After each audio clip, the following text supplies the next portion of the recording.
back. What happened? How did you go about getting it back? SABC News. Yes, morning to you. Well, what had happened obviously earlier on, they did confiscate the camera. It was quite a very tense situation where they also took the cell phone of our radio colleague, and they then took the camera in a taxi and then they went away with it. But then we later followed them, and then we later negotiated the release of our camera, and we just told them that we were just doing our job and we were not necessarily taking sides or trying to portray them in any bad light.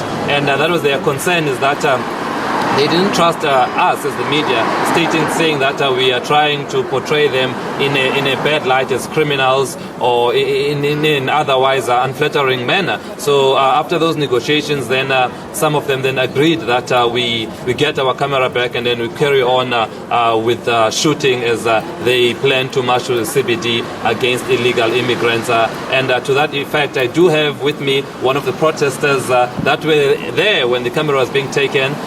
They prefer to remain anonymous, and they're wearing a mask for that reason. They want to be anonymous, and I just want to talk to them about the protest today. Earlier, of course, there was a confusion. You took our cameras. What was that about?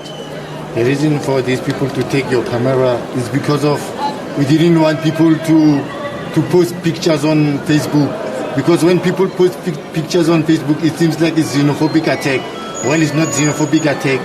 We came in Pretoria West to remove illegal occupants and fight against drugs. Because last week, Friday, we had incident where people were coming here to remove those people. The incident that we had, we found little girls here, like 14 years, 15 years. They were trafficked from Joburg to Pretoria West. So even today, that's why today we're having a march, because we want to stop that thing.